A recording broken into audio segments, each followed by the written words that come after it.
Well, we're here on West 25th Street. We're going to run in and check out this show if we can. Dubuffet the last 2 years. And we'll probably have to do this on the lowdown, folks. So get ready for spy cam views.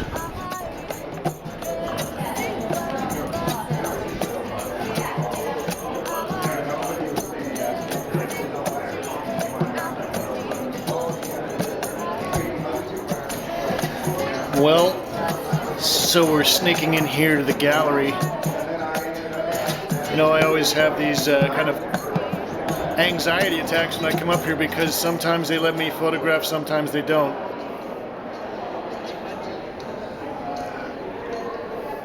I was a big fan of Dubuffet. I first saw his work when I was stationed in Europe back in the early 70s.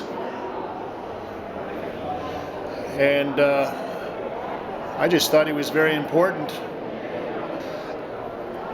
These works are all from his last 2 years. I think one of the important things to note about this is these are works that are on, I believe, on paper or maybe cardboard that has been mounted on canvas.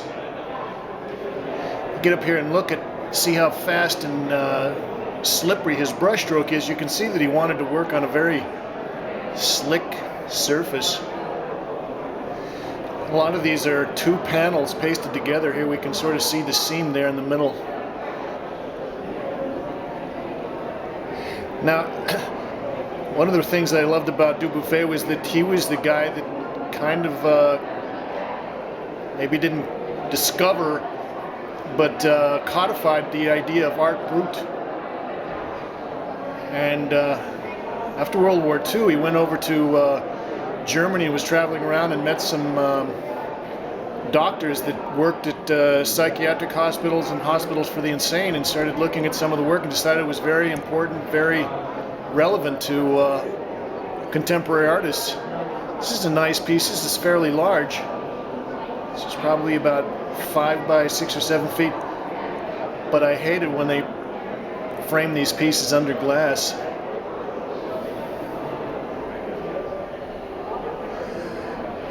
Anyway, Dubuffet had always been interested in sgraffito, graffiti, children's art, art of the outsiders.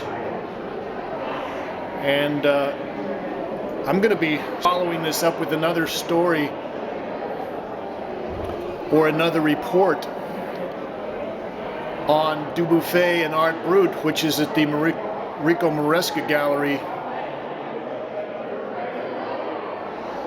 And they show you not only examples of early Dubuffet, but also some of the people that he discovered. This is a nice piece. These late works also showed Dubuffet limiting his palette down to about 3 or 4 colors. Most of these are just red, yellow, and blue, and some of them he gets a little orange or some other things in there. This is the back room.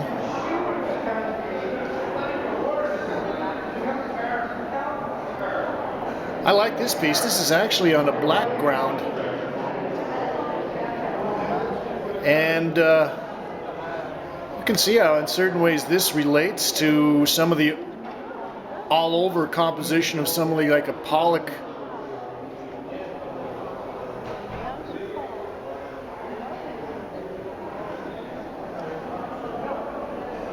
And it's nice that they painted this wall black. A lot of these works in the back room, he's actually added some black into his palette, and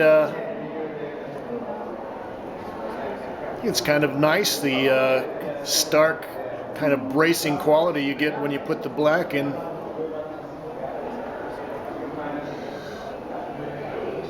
I was also kind of surprised to see how many young artists there were here. I think Dubuffet died in 84, 85, so that's already 25 years ago. And I think it bears testament to the importance of him, but also the importance of his ideas about of primitive abstraction or some kind of basic uncivilized level of approaching the idea of making a mark or making an image. This is another nice piece that's on black.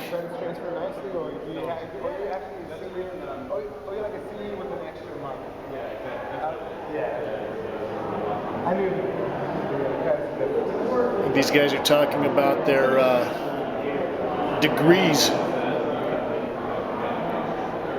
This piece kind of made me think of his metaphysical landscape series from the late 40s, early 50s.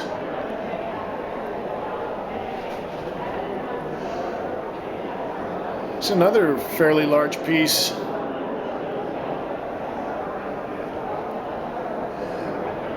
You know, one of the great things about working on paper like this is that you really get a chance to use the color and the transparency, the color. And if you look at his overlays of the red on the blue, the overlay sections almost read as a dark purple, almost a black.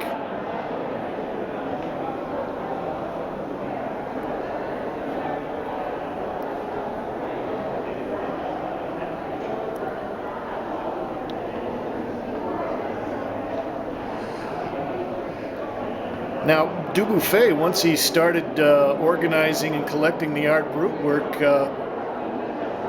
wrote several major essays about it and exhibited a lot, and eventually brought it to New York and let Alfonso Sorio kind of maintain the collection for about 10 years through the 50s.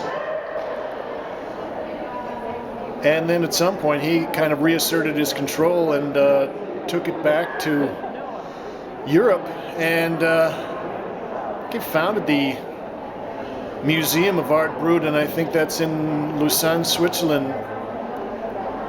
This is maybe the biggest piece in the show. This is really great.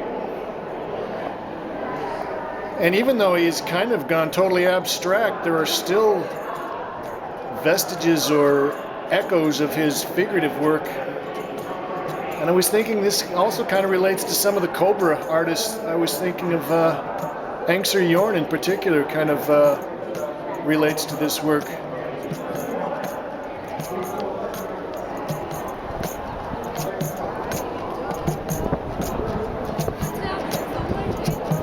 Okay, well, I got through this without getting busted by the guards.